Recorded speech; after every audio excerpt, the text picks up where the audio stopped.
welcome to another episode of Until It's Done, a devoted podcast. I'm your host, Dana Lynn Kay, and we are continuing this fabulous series we have going with 4 of my beautiful content creators who have flown in to spend some days with us at the Devotion headquarters. And part of their visit was getting them on a podcast because this is just so different than social media. We get to sit down, we get to talk, we get to really have a conversation. I want you guys to get to know them on more of even a personal level like I have. I've been so blessed to get to know them. So today I have Tara Crag here. She just flew in, just got here. Literally. Yes, like 2 minutes ago, flew in here. And Tara and I have now... we connected through TikTok. We were introduced. And the funny thing is, the person who introduced us reached out to me and said,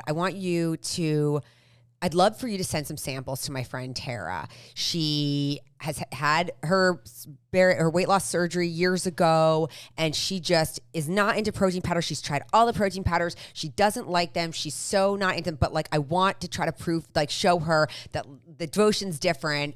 And I was like, okay, yeah, like I'd love it. And at the time, like I was sending out samples to people on TikTok being like, hey, will you just give me your honest review? Like I'd love your review.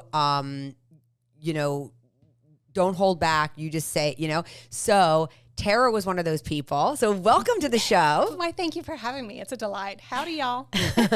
And so Tara, yeah, tell me. So, we want to hear your story. Sure. So we can get to the Devotion stuff later. First, tell me about when did you have your surgery? Why did you have your surgery? And then we'll go from there. Well, I'd be delighted to. So I had heard about the surgery 10 years prior to me actually laying on the surgery table. I was not a morbidly obese teen, but I was always bigger than everybody else in the room. So I had watched an episode of a television show one day when I was skipping school. And I want to say it was Carney Wilson, and she talked about having weight loss surgery, and it became a daydream of mine. And life happened. I had graduated high school. I got married very young. 4.5 years into our marriage, my husband joined the military. And that was for a multitude of reasons, for him to get an education. Plus, we knew that I had infertility issues. And so that was kind of going to be the trajectory because military insurance covered such things. So we joined the military, and unfortunately, children was not in the cards for us. Okay. And with the depression and anxiety, obviously my weight continued to increase. So we got stationed in Beale Air Force Base, California. And you were using food as a comfort? Absolutely. So there's a lot more convoluted. So I'm the 4th of 5 children. We grew up in a very happy, beautiful home. However, finances, as you can imagine, in the 70s and 80s were not the best. And I used food to kind of cope. Yeah. And I would hoard food, and I would eat all the food at the cafeteria. I would go to my friend's house, and I would sneak food and all the things. Okay.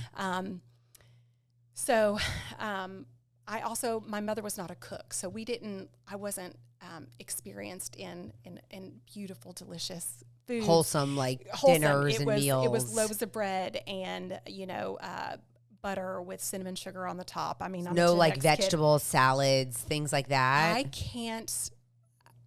Green bean casserole at Thanksgiving. Oh wow, that was as green as it got. That's about as green as it got, and that's not even a joke. Yeah. No, as a kid, it was entire boxes of cereal. Okay. It was entire boxes of Little Debbie snack cakes, and I'm not bashing them. I had a Christmas tree cake yesterday. We all know that's not a diet that you yeah. So we joined the military. We tried to have kids. It was not successful. And I ended up becoming friends with a girl across the street, as military spouses do. And she too battled with weight. And so we would spend our military days eating and watching TLC, A Baby Story, which struggling with infertility. Yeah, that's a rough one. Yeah.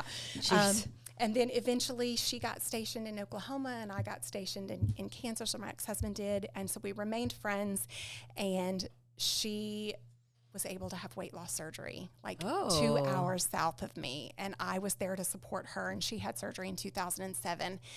And I then got a divorce. Bum, bum, bum. Right. So got a divorce, but I had a job at a major cell phone company in the call center, and I heard through the waves that their insurance covered weight loss surgery. Oh. And I'm like, oh my gosh. Yeah. And so I ended up going to Jenny's physician. His name was Dr. Ronnie Keith out of Norman, Oklahoma, Weight Loss Options. And he was such a great path to weight loss surgery because he himself was a weight loss surgery patient. So he was a lap band patient. And so I did all the things. I did the psychology. I did the diet. I did the thing where you know you're fixing to have weight loss surgery, so you eat everything in sight. And I actually gained 11 pounds on my pre-op diet. Oh, wow. Which I guess it is a mental thing. You know it's coming, and so you're like, maybe I should eat everything because I can't. And after? Well, I mean, this was back in 2008, and so there wasn't social media. And so you only heard through the grapevine, and so you think you're never going to be able to eat a certain way. And so it's almost like your morning food before you actually go on the surgery table. Yep. So I had surgery November 8th of 2008. Ooh, anniversary, surgeversary. Surgeversary. And the day I laid on the table, I was a size 22-24. Okay. I was a 52F chest size. Wow. So I didn't know that I was overweight because we didn't have all those pictures. Right. You know, I just thought, I'm bigger than everybody else because I looked down and I saw a beautiful rack. Right. I had no idea that I had what's called the B-belly underneath. And so on the day of surgery, I weighed 257 pounds, size 22-24. And I did all the things, including tried all the proteins, because as you're going to those doctor's office, they have a deal with a certain company to try proteins. And back then, I don't know if Unjury is still a protein powder, but it tasted like baby food. It was not delicious. And so I did the liquid diet. I did the things. I tried all the bars. And honestly, my surgeon's goal for me was to be off of all protein powders by year 1, like be eating solid foods and working in, right? Because you're healing your relationship with food. And so that was my goal. I, at surgery, did not eat yogurt at all. Okay. And now I can eat 0% Greek yogurt by the spoonful. I love it tremendously. At the time, I didn't. And who was guiding you on your nutrition? Was there a nutritionist assigned to you? Like, who was telling you now what to eat? So you did meet with a nutritionist. Excuse me, I apologize. A nutritionist pre-op. Okay. And then you had several appointments post-op, right? So you go back in for your 2-week appointment, your 1 month, 3 month, whatever. And then you're still, back in the time, you didn't have all those delightful apps, so you were writing everything down. Right. And so I would, as a master manipulator, as most morbidly obese people are, spoiler alert, I'm also an alcoholic recovery. Right, we'll get there. I would lie on those sheets of paper, but I knew the truth. However, again, let's rewind to my best friend, Jenny, who had done the surgery a year prior to me. You got to remember, I researched this for 10 years. My mother's a nurse. My sister's a nurse. My sister also had weight loss surgery a year prior to me. She did a different path where I was screaming it from the rooftops. Yeah. I'm having surgery. Look at me go. She kept it a secret. She didn't tell anybody she had weight loss surgery.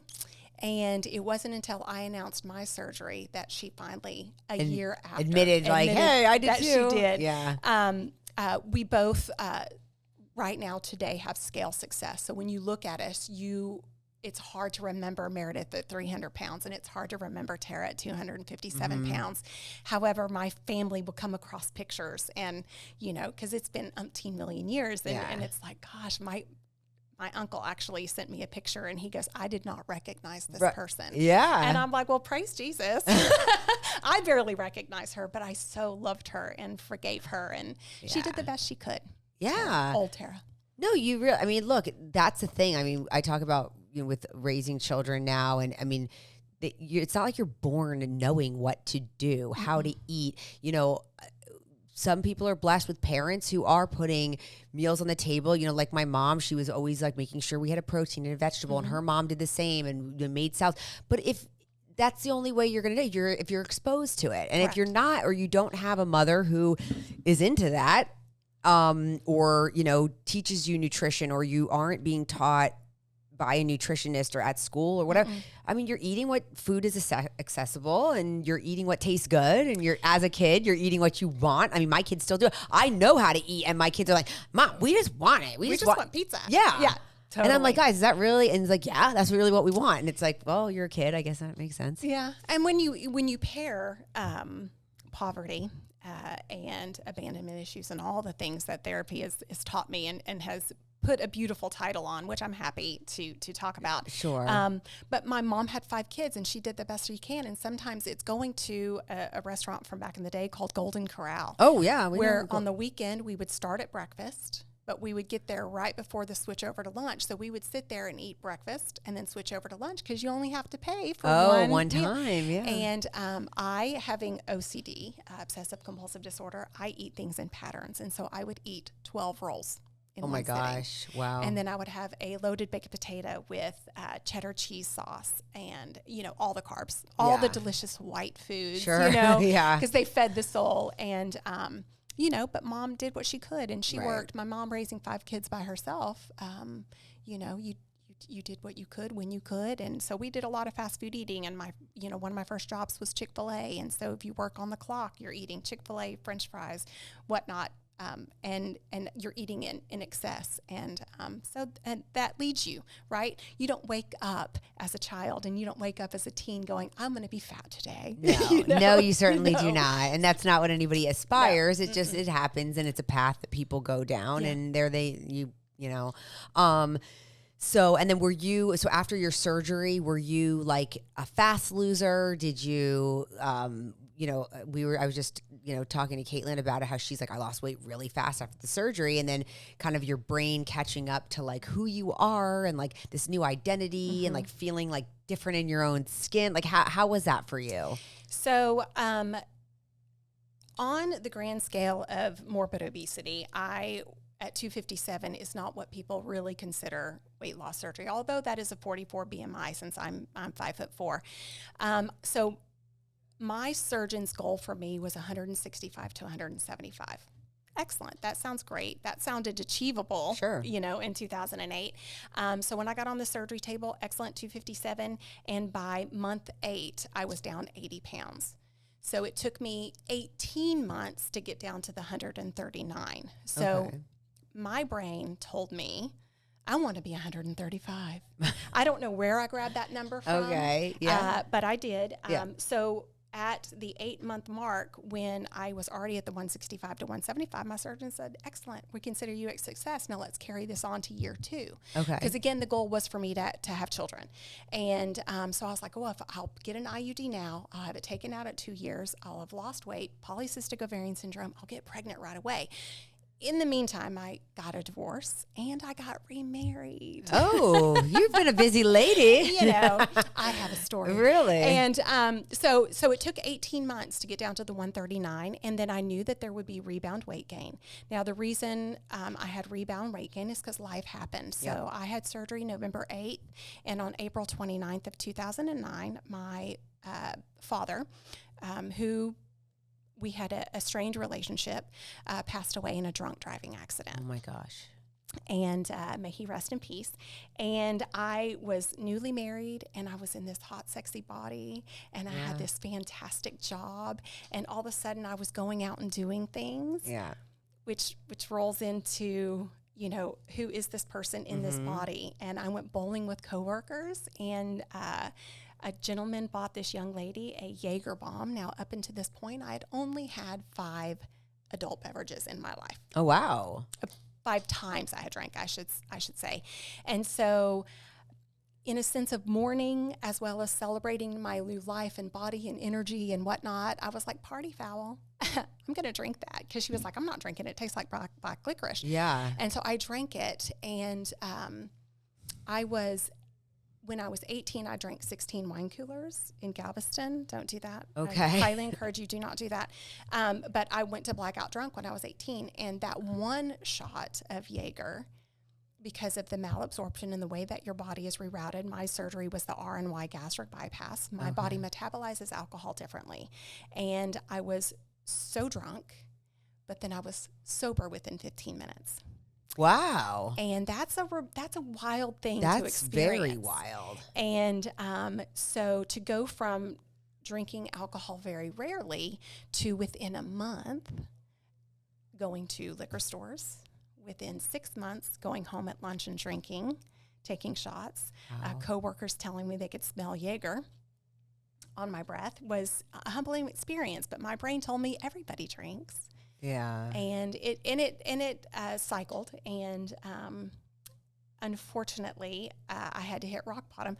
But November 21st, I'll celebrate 8 years of sobriety, Which is amazing. Yes! Congratulations. So, the reason I started my TikTok, which brought me to you guys, is I saw a lot of people new to the weight loss surgery and making decisions that I wish someone would have said, Tara.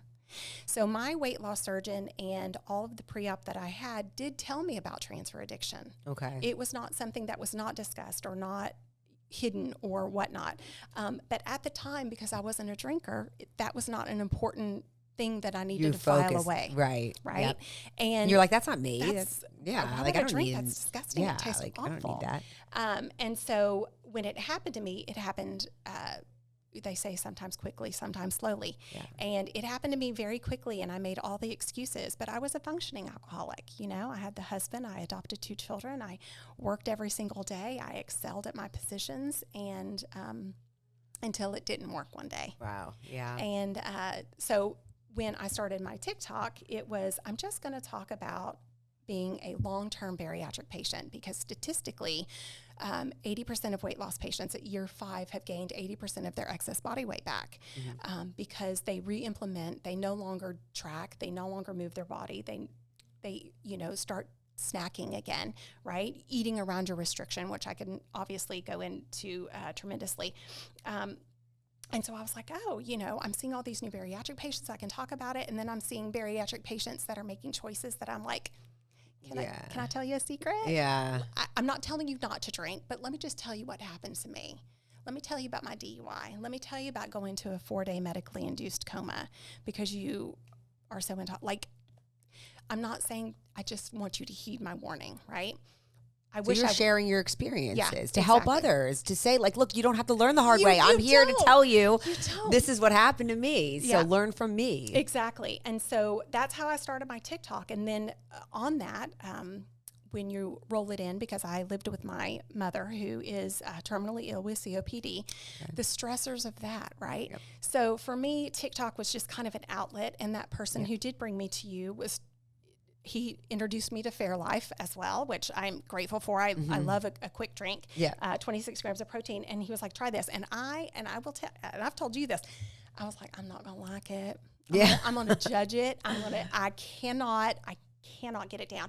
So when I got it and I tried the waffle, that was a game changer for me personally, because I don't want to drink my protein as a habit.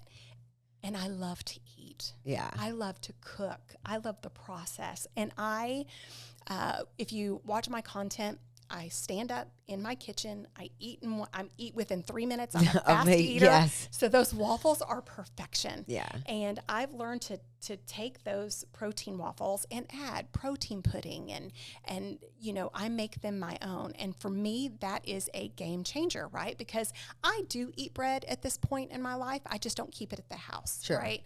And so for me, having that texture, that chew. Yeah. Is amazing. And, I started with the brownie batter and because I thought that was the one that was going to be hit it out the park, right? I'm a big girl, give me chocolate, but it was the angel food. And I'm like, oh my gracious. And, and I tried the butter and I was like, yeah, it's not for me. It's not flavor.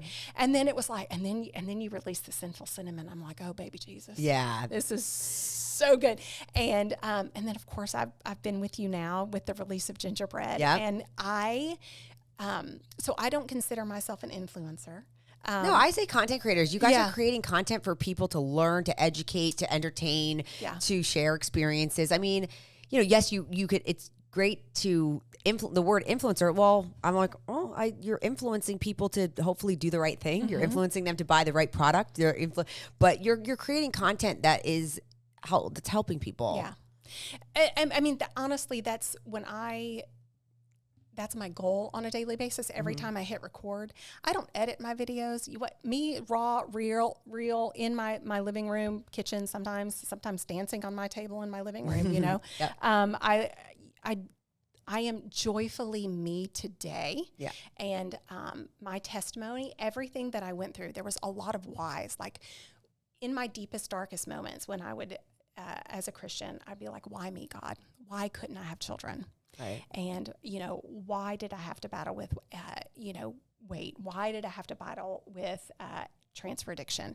And every time I get on TikTok, sometimes daily, I get messages. Thank you for sharing your story because you're so relatable. Yeah. And I have heard all the horror stories, and I didn't know that at 17 years post-op, I wasn't going to be bald and toothless and need to be on, like all these horror stories. And this is what I tell people is the squeaky wheels, they're the ones who are going to talk the loudest and have the most negative experience about bariatric weight loss surgery. And yes, there are some side effects with bariatric weight loss surgery, but there's also so many glorious things. And if you continue to do the next right thing, you get your blood work done, you work with your doctor, you move your body. People are like, what do you eat in a day? And I'm happy to share what I eat in a day, but it's very simple. 135 grams of protein, mostly from food. I do eat about 20 grams of protein from Devotion. Sometimes I have a 26 gram of Fairlife. Meat, cheese, eggs, charcuterie boards, girl dinner, right? Yeah. I drink my water, 8 to 10,000 steps a day. And sometimes I'm bored, I'm on my couch, I'm miserable. And I'm like, you know what? I can do a 3-minute plank right now. This is how I'm going to work my body. And so no, I'm not at the gym every day. I live a very realistic life. I think when we go into this surgery, we have this amazing fantasy of what weight loss surgery is going to be like. And that brings me to plastic surgery, right? So like I said, was a 22, 24. And I carried all of my weight in my belly, right? So I didn't have a full apron belly, so I didn't really qualify to have a tummy tuck per surgery. And my thighs were great. I'm real strong, and so my arms turned out fantastic. And in 2012, I had adopted 2 children, and hormones. And I had kind of identified myself with having a great rack. My apologies. And so I asked my husband, and I was like, I'd really like to have reconstructive surgery. And he said, whatever makes you happy. So I ended up having a breast reduction augmentation in 2012. Okay. And I'm like, oh yeah, that's all I need, because my stomach I can just tuck in, right? Right. Doesn't matter, doesn't bother me. And then that divorce happened, and the alcoholism happened, and I just felt less and less like me. And then with the alcoholism, I had weight regain. So when I say that I've lost 120 pounds, that's absolutely accurate. But with alcoholism, when you're making food choices, when you're at the bar, you're eating the margarita pizzas and the pretzels and the whatnot, and then you're eating bags of Doritos. My name is Tara. I terrorize bags of Doritos. I open a family bag of Doritos. I eat all the folded ones because they're so best. crunchy. They're so delicious. And then you eat all the fold one because they fit perfectly in your mouth. Yeah. And then I feel bad for the crumbs because chips have feelings. Oh, I have to dump them. And I've eaten the entire bag, and my soul is filled, and I'm delightful, and and then you need sweets, right? So you open up the bag of Of course, I know how it goes. But I got sober in 2016. And I was in Florida, and I was in bathing suits and living my best out, working car dealerships. And then 2020, I moved to take care of my mom, and I lost the regain. By that time, I got back down to the 145, which is where my body is comfortable. Did you notice a big difference when alcohol, as soon as you got the alcohol out of your life? You had to feel better, I feel like, but did you notice weight loss or? So and I do speak about this because people are like, I can't lose the weight. I'm like, how much are you drinking? Right. And be honest with me. Yep. Because are you drinking 1 glass of wine or 4 glasses of wine? Because that's either 100 calories Sneak to 400 up on calories, you. right? Yep. And so, so when I quit drinking November 21st, I weighed 205 pounds. And on March 1st, I weighed 177 pounds. Not changing any eating habits. Getting rid of the alcohol. But I do want to be clear. I was drinking 1.5 handles of Tito's vodka a day. Wow.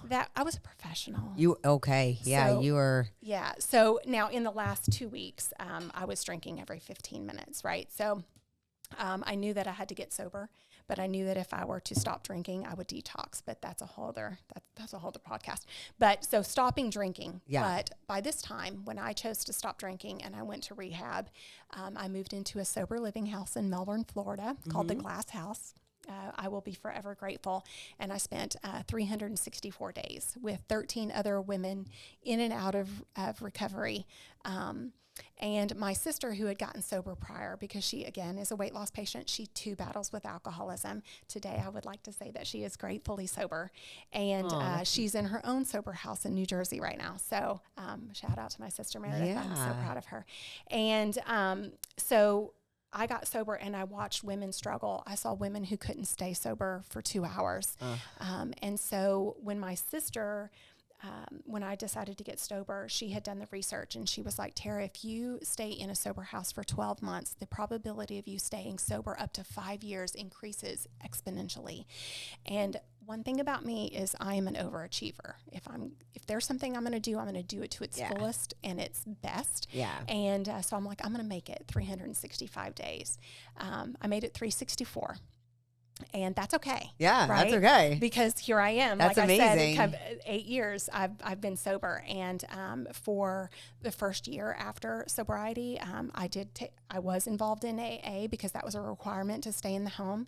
I would go back to my sober rehab center on Thursdays and speak to other people in recovery and let them know my experience, strength, and hope, and that they could do it. The amount of people who have experienced extreme weight loss, I probably 10 in that year, but 10 is too many to struggle with obesity as well as alcoholism. Yep. And so I made sure I knew that when I was a morbidly obese person, I snuck food and I hid food and whatnot. And one thing that my therapist worked with me is be loud. Yes. If the more you tell your story, the more you speak about it, the less shame that you're going to carry about it, and you're also going to help somebody. And so that brings me again to TikTok, why I'm so vocal. I've only gone viral one time, which was a very odd experience, and it was just this June. I've had TikTok since 2021. Yeah. And in this June, I told a story about how I drink hot vodka in a 120-degree car, and that had 2.2 million views. Yeah. And the people in my comments going, thank you. I'm not alone. I too am sober. You remind me of my sister. I hope one day she gets sober. I've had, because I talk about adopting 2 children and losing them, and partially because I was an alcoholic, people saying, thank you because I have adoption trauma, but you're helping me heal. And so every day is a gift that I can come to this free app. It's free, right? Yeah. And it brings me to... Oh, it's what I love about TikTok is that you can just sit and tell your story or tell an experience, and you're actually helping somebody because there are people out there. I mean, years ago, and I've spoken about this before, years ago, so many things were like so hush hush. Like even women never spoke about if they had a miscarriage. Women never spoke about, and it was like, I remember finally sharing that, like, and this is before I was heavy on Instagram or anything, that I had a miscarriage in between my son and my twins. And all of a sudden people were like, oh, me too. Oh, me too. And then it was like, well, nobody tells me. Like, I felt like I was the only one. Like, nobody talks about it. And, it's very, like, even between, like, groups of friends, like, it was very, like as though it's a shameful thing. Right. But then as soon as you kind of, like, break down the walls of, like, hey, this isn't a shameful thing. This is an experience.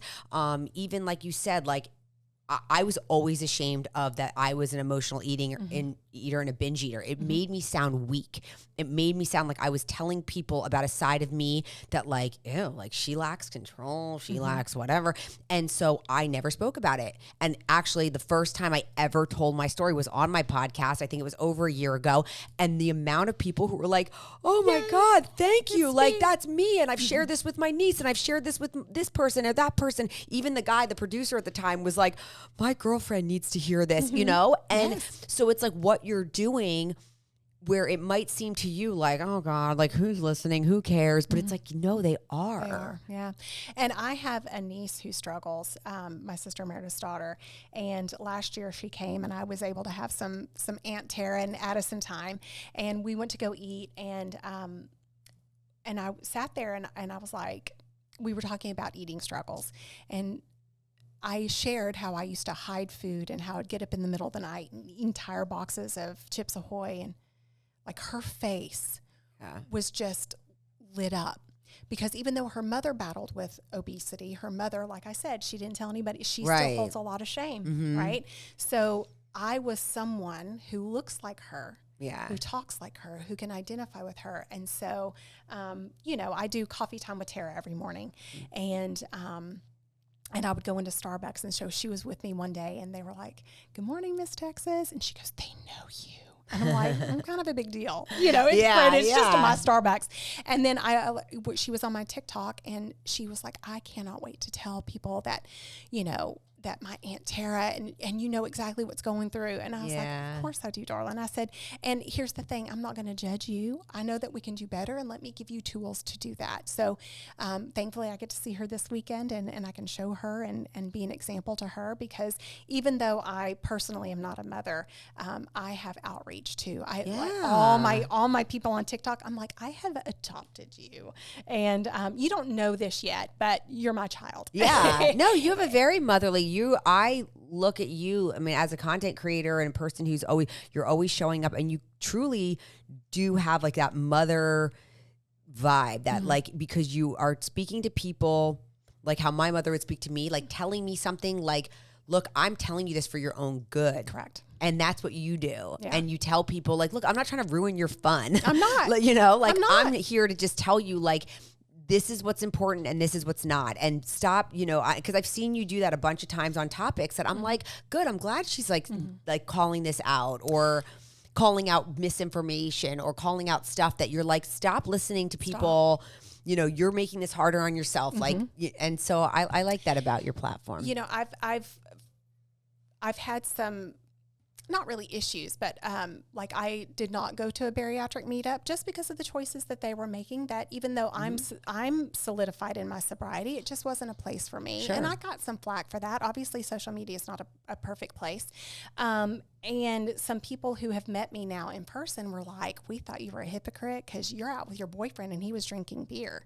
I'm like, "He's been my boyfriend for 8 years and I've never seen the man drunk." Yeah. Right? But I also know I deal with major social anxiety, and I'm already going to be anxious, and I'm already going to be embarrassed, and I am definitely an introvert.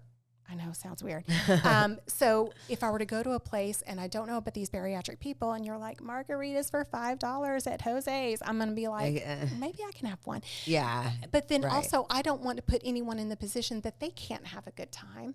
And so a lot of people thought that hey, just so you know, transfer addiction is a real thing. Mm-hmm. And I don't care if you drink, but just think of the why.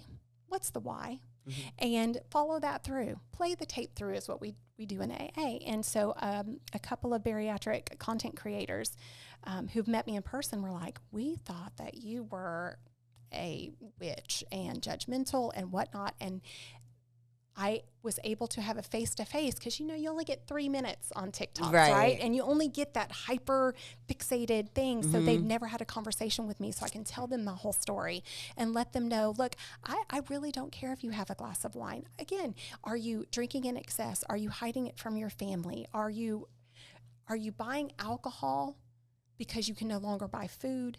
And, are you doing it to fit in? Just play the tape through. Yep. And, again, if you're logging it, have the 100. If you want a glass of white wine, the problem is that in most cases, especially within the first year of bariatric weight loss surgery, the transfer addiction sneaks up on you, and you don't realize that. You're like, "Oh, I'm just going to have one glass of wine, and I might as well have two." Yep. And then, "Oh, look, that bottle, there's only 2 glasses left, and I'm watching The Bachelor. I'm going to go ahead and, it's fine. I'm not leaving the house." You justify. Like, you can justify all of that in your brain. I've been there. Absolutely. And the thing is, it's like, I am not perfect, right? I have had 5 Little Debbie Christmas tree snack cakes in the last 4 days, and I'm fine with it. Sure. Yeah. because again, moderation is so important. And I know that there are people who do struggle with moderation, and I respect their journey. But if I didn't have moderation, I don't know if I would be successful in this chair today. You have to be at a certain place in your journey and know, because I even noticed with mine, like, where I was. Like, I used to say, we were just talking about this today with like nut butters. I couldn't have nut butters. I couldn't have them around me. Don't send them to me. I can't do the nut butters. You have to have like this, you have to be in a certain place in your journey to know your boundaries and say, like, because a lot of people say, well, that's not healthy. You should have everything in moderation. And I'd say, well, popcorn's a weakness. And I'd say, look, I cannot have the salty, crunchy, sweet, crunchy popcorn. Yep. I will eat the whole 5-pound Costco bag. Yep. I just can't have it. And I know that might sound like, oh, well, you should be able to. You know what? In a perfect world, I should, but I know myself. And even if I portioned it out into a bowl and put the rest back in the cupboard, I know that it's sitting in the cupboard. It tastes delicious. I'm going to keep going back. It's just one of my things. Yes. However, there are people who can go further and further in their journey. I think right now, maybe if I put popcorn and I could... I think I'm there. Yeah. I think I'm there. Yeah. I've come a really far way. Yep. There are times in my life when I just say no. Obviously, I can't, or I'll do a test and I say, you know what, this is just. And Greg has actually gotten mad at me because I did it with granola. And I kept going back to the stupid closet eating the granola. I love granola. I kept putting it in a cup and eating it, but knowing. And finally, I took the whole box of granola. I turned it over in the garbage. And he was like, why would you do that? Other people can eat it. I'm like, look, I am struggling with this granola. Yep. So my boyfriend, he came out to Texas. My boyfriend lives in Florida. I live in Texas. That's a whole other situation. But he came out and we went to Fredericksburg and we stopped off at Buc-ee's. And if we know about Buc-ee's, we know they have Buc-ee's nuggets. I just went to Buc-ee's not long ago. I was in Dallas and I was like, what on tarnation is this place? And bless his heart, he had never had a Buc-ee nugget. Now, Tom is not a sweet eater. God love him. And I am. But I was like, you've got to try it, right? I'm like a drug dealer. Like, we'll just buy the bag and we'll share it, right? He probably had 10 Buc-ee nuggets. And we were in Fredericksburg for 3 days. I ate the entire bag of Buc-ee nuggets. Now, with bariatric weight loss surgery, RNY, not necessarily specifically, we suffer with something called dumping syndrome. My apologies. Yeah, what is dumping? Dumping syndrome is kind of like hypoglycemia. So if you hit a certain amount of sugar, usually it's 5 grams or more of natural sugars. Really? Then you are going to, for me, dumping syndrome looks like this. I start to get sweaty. I get very fatigued. I get kind of like a tunnel vision. The tip of my tongue goes numb and your heart is racing because it's trying to take all of those sugars in your tiny little pouch and push it through to your lower intestines. And it usually lasts about 20 minutes and could have, and it could take up to 2 hours after eating the thing. And so like 2 hours later, you're like living your best life. And then you're like, oh my gosh. Yeah. So for me, the reason I chose RNY gastric bypass surgery, and it's not because I'm masochist or anything. It's just having 10 years of research. Lap band was on its way out. So lap band is where they actually put a tube around your stomach and they fill it with saline, and you go in every 6 months. So if you need to lose a little bit more weight, they'll make the band tighter. So you're going to get fuller, and then it's going to slowly go through your pouch and go. Well, then you have to maintain that. And the real goal is to only have that for up to 5 years. Then VSG, which is the vertical sleeve gastrectomy, that was fairly new, and for me didn't have enough research. And having a mother who was a nurse, a brother who's in medical school at the time, and my sister a nurse, there was not enough science behind it. And then the thought of actually removing 80% of my stomach sent. That's kind of scary. I'm all about adding implants, but don't take away my intestine. So that was that. And then again, RNY at that point was 25 years old and was the gold standard. Was then, is now. With VSG, 60% of your excess body weight is what most people lose. And with RNY, you lose 80% of your excess body weight, if not more. And so I was like, well, 80% is better than 60. And so for me, that was just. And then also the science behind knowing that I was going to have dumping syndrome, because something about me is I will always choose the bread, the rice, the potato, the brownie well before I'm going to do the chicken, the steak, the fish, right? Sure. And so I knew if I were to eat something, the bread was going to swell in my stomach. I was going to have the heart race, the tunnel vision, the sweating. I needed a physical repercussion, right? I needed that cattle prod to say, don't eat it. Don't do it. And honestly, that brightened my world of, well, I can't eat the chips and salsa at a Mexican food restaurant, Right. but I can eat the fajita and then the onion, right? And I can do that. And so then it was like, well, how much protein is in tilapia, right? Because that's the least fishy fish. And then you're like, oh, that's a lot of protein. And then that expanded me to eating at sushi restaurants and then salmon and then smoked salmon and then all the things. And so now I'm eating like, I eat all the sushi at this point. And then again, like I said, my yogurts, I've expanded my yogurts. And then I found great ways like with devotion. So I'll take my Greek yogurt, put a scoop of devotion, make a delicious frosting, and I'll put it on, a flatbread or a rice cake, or I'll put it on my devotion waffle. Like one of my recipes that I do quite often is I'll do the vanilla protein pudding, put it on my angel food, and then I'll take Lily's chocolate chips with some coconut oil and I drizzle, and I'm like, that's a Boston cream pie, y'all. Right? That is what I'm talking about. And so for me, those are the little joys that I can find. So back in the day, I don't know if you remember, because I know you've been around a minute in the berry or weight loss community, but there was a book called Eat This, Not That. Yes. Right? So I have really tried to manipulate my eating habits with that. Like I eat this and not that. So when I go to Chick-fil-A, for example, I've been eating Chick-fil-A since 1984. My mom started working there part-time. Eventually my sister, all 5 of his kids are spouses at this point. And now my nieces and nephews have all worked for Chick-fil-A. My sister still works for Chick-fil-A corporate. So, when I was working there in high school, I would eat a sandwich plus an 8-piece nugget plus a large French fry, a brownie a la mode, drink it with a Dr. Pepper, and then a lemon pie. That was on my lunch break. That's not an exaggeration. Okay. And so then at the end of the night, right? So when you take the Chick-fil-A chicken, you have the fry baskets and you dump it. It's dumped into this like basket that kind of all the oil drips down, and then there's little holes in it, and so all those crumblies fall to this thing. So at the end of the night, you lift off the strainer and you have all these crumbles from your Chick-fil-A, and we would take the fry scoop and scoop that, and we would put it in a Chick-fil-A bag, and we would take it home at night after closing, and you'd eat it like popcorn. So you're just eating fried, but it's so delightful. So now, it sounds good, but holy cow. Oh God, yeah. like I don't know how. I don't know how. That's how I ate, and that's how I ate pretty consistently, right? And so now I still go to Chick-fil-A, back to the moderation. Yep. I eat an 8-piece nugget for breakfast, and I usually drink it with my Starbucks coffee. If I go to lunch, I'm eating an 8-piece nugget and a kale salad. I no longer eat the French fries. That's not what brings me joy anymore. It's odd how your taste changed. I'm going to be 50, and I'm like, I don't really want the white potato anymore. There's something about that sweet potato. It's true that as we age, like the things that used to bring us joy or that we cared about, like just aren't it anymore. Give me a charcuterie board. Right. My addiction right now, and I can say addiction because the amount of goat cheese that I buy, you would not believe that I live paycheck to paycheck, because I'm buying, $8 goat cheese and eating it in one sitting. Oh my gosh. But, again, goat cheese is not something I even knew existed when I was a poor child, right? And now it's like, give me the goat cheese, give me the blue cheese, let me go have escargot. And oddly enough, escargot, first time I ever had it was on a Carnival cruise, right? I think I paid $500. I'm like, what am I going to have? Actually, that was the second time I ate escargot.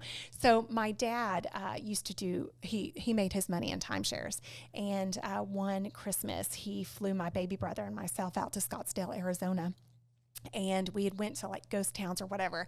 And by this time, my parents had been divorced for some years. And when my parents were married, my father was poor.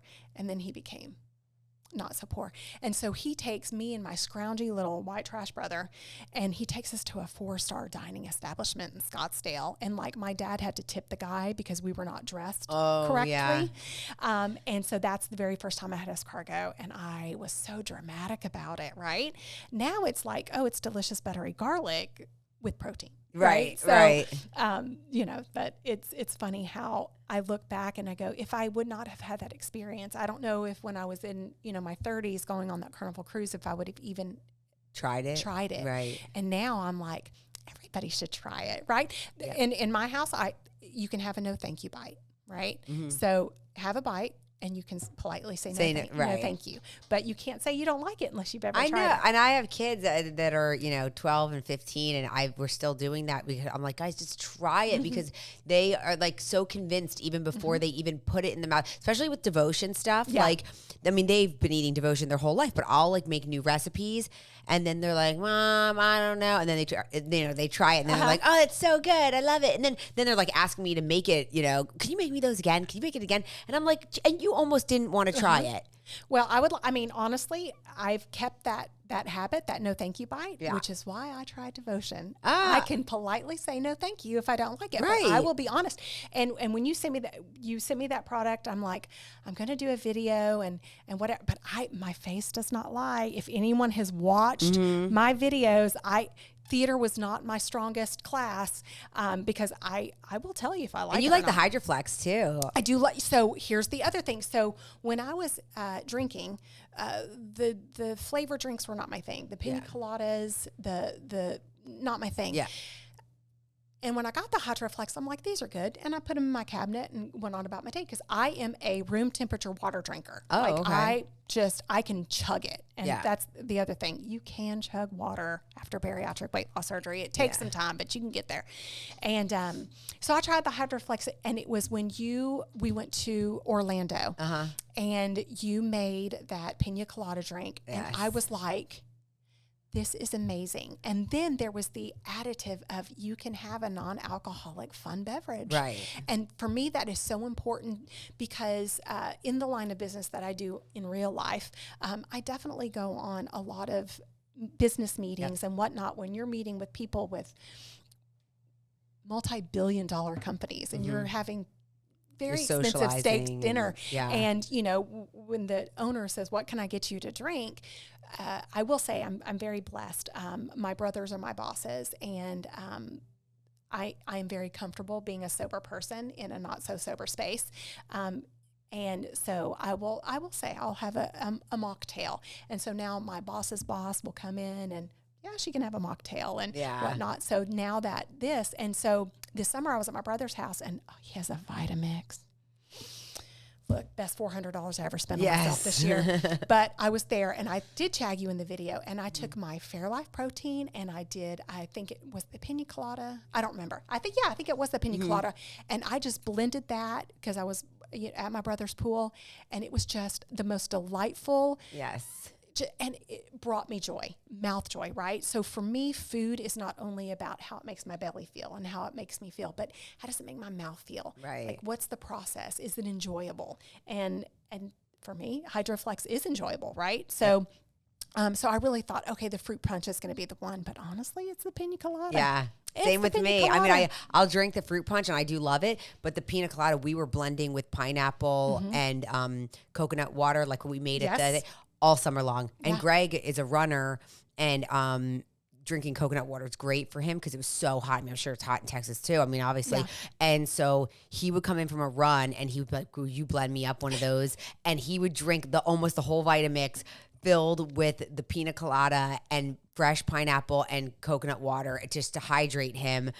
And it was like our summer thing. Yeah. Like, it was just nonstop. We loved it. Yeah. So my boyfriend came to the Orlando situation just because he was close, and you had put some samples on the table, and he had grabbed a couple. Yeah. Fine. So he was kind of between jobs. So he was volunteering at places like UCF or whatever, doing parking. So he was outside. He would come out to Tampa and park for the Tampa Bay, whatever, Devil Rays. I don't even know.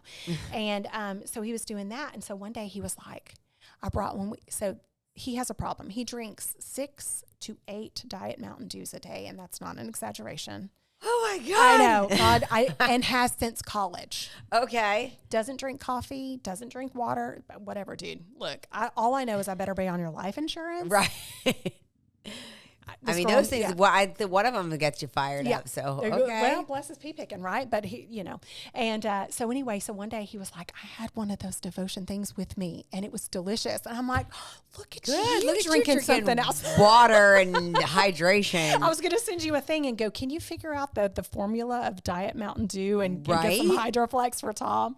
But yeah, so I mean, even people who are not, technically on a fitness journey, still No, my utilize your dad product. drinks Yeah. Hydroflex. My dad isn't on any fitness journey, and he drinks only Diet Coke all the time. And I'm like, Dad, you can't wake up and drink Diet Coke. Like, he has coffee and Diet Coke. And he finally came to my house to visit me at the beginning of the summer, and I made him the pina colada in a big ice shaker bottle, and I'd be like, Dad, you need to drink this all day. Like, please, for the love, like, drink something else other than a Diet Coke.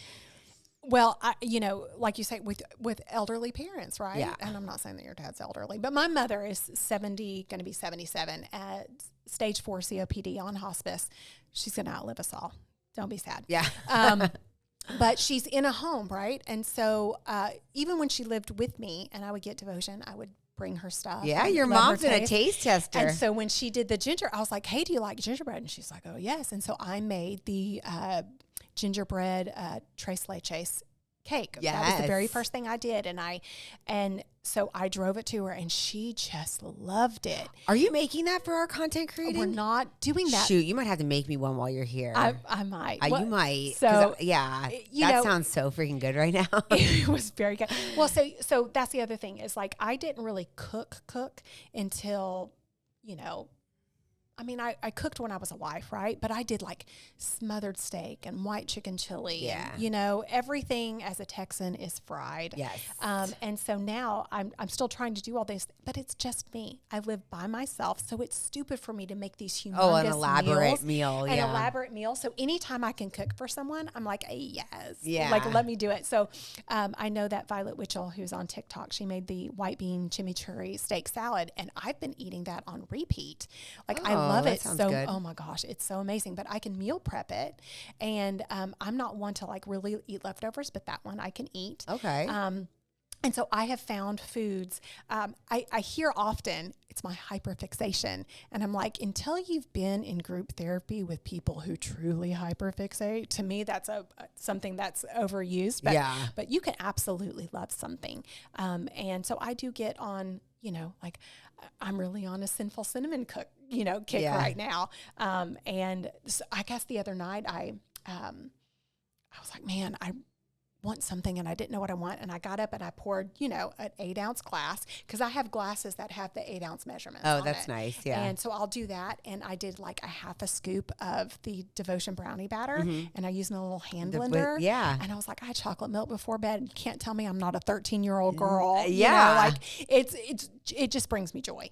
And so it's like, oh, if I can get in, that's what 13 grams of protein for the, Fairlife 50, I think fat-free milk. And then you get the additional 10 in the Devotion. Yep. I'm all about that right before bed. That's going to keep you It's satiated. the little things, and it's supplementing. It's not that easy for everybody to get in that much protein every single day. That's what people have to understand. I mean, I've been doing this thing with protein because I knew protein was the gold standard as a 12-year-old. I started to research. There was a program called Body for Life. Yes. With Bill Phillips. Yep. And so once I realized I wanted to be this like fit person, even though I was struggling with my weight, I knew protein was something I had to figure out how to get. Yeah. And but yet I'd look at stuff, I'd be like, oh, what about peanut butter and jelly? And I'd be like, oh, that's a fat, not a protein. Right. And so I was trying to figure it out. And then I remember I was like, God, this is going to be really hard. I mean, which is what brought me to protein powders. Right. Because, there's only so much and then, now this is how many years into it. And I'm like, chicken, fish, beef, chicken, fish, beef. It's like, eggs.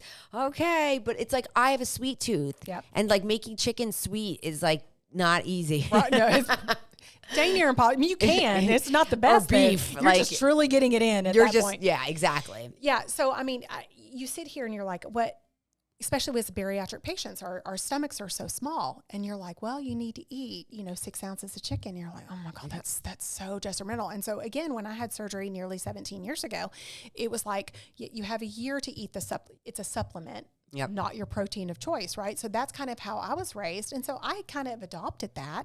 And so when I found Fairlife and when I found Devotion, that's when I started doing additional research and seeing how the research has changed tremendously for bariatric patients. That, yes, you can have a protein powder.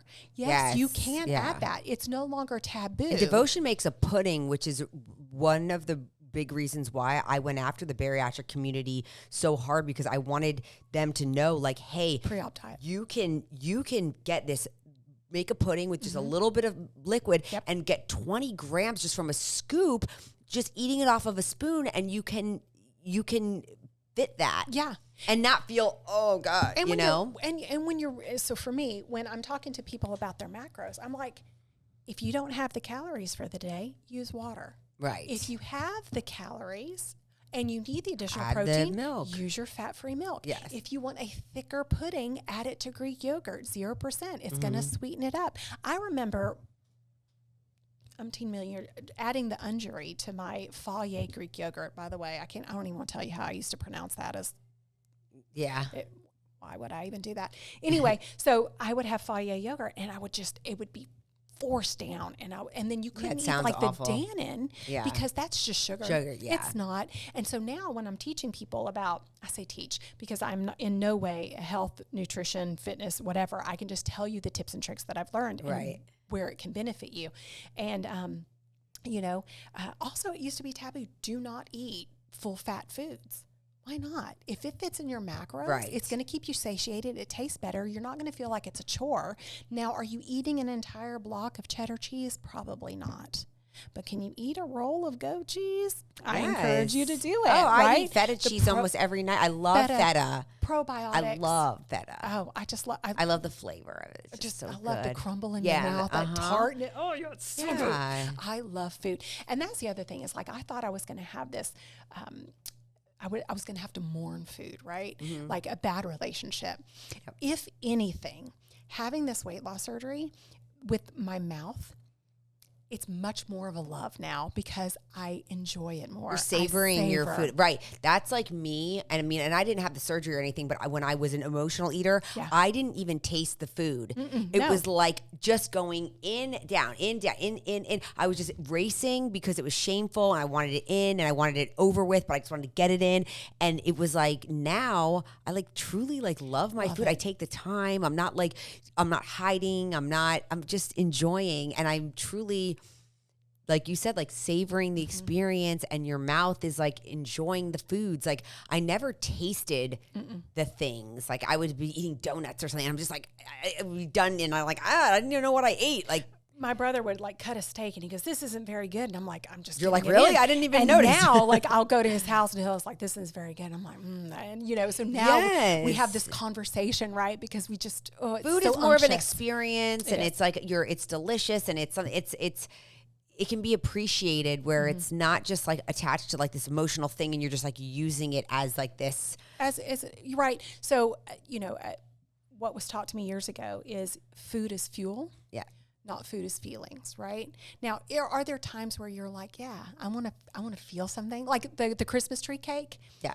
The Christmas tree is nostalgic. We couldn't afford Little Debbie's when I was a kid. Yeah. So when I could afford them, I ate them in excess, and now I eat them as an enjoyment. And the food is fuel. I'm somewhere in the middle. Like I understand there's food is fuel, and then the other extreme where we're abusing food. Right. I like it to where it's in the, because it's like, okay, if it's my fuel, then shoot, I'm going to be really bored. Chore. It's a chore, and I'm just going to eat stuff that just fuels my body. And okay, a lot of stuff can fuel my body, but I want to enjoy what I'm eating. And that's where it like that middle ground comes together.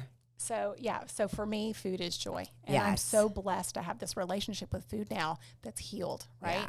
And so I love that. Yeah, it's a blessed place to be. Like I said, it really just snuck up on me, my surgery date, and it was kind of like a surreal moment. I kind of had a moment, and I was like, I'm so glad you're here for us to celebrate it together. Yeah, it's a crazy thing. And it's on the 8th, right? What's today? The 6th? So it's on Friday. Friday. Oh, we're going to celebrate. We're going to toast. It's important to celebrate those days that you laid, because you laid on a table to change your life. And this is when I start all my TikToks. That was your new chapter. Yeah. It was like a whole. So when I start my TikToks, I say, "Good morning, my bariatric heroes and beyond," because my TikTok is for everybody. But if you've chosen bariatric surgery, you have chosen to save your life. And if you're saving someone's life, you're a hero. Yes. So you're your own hero. I love that. So that's how I kind of. You are. Yeah.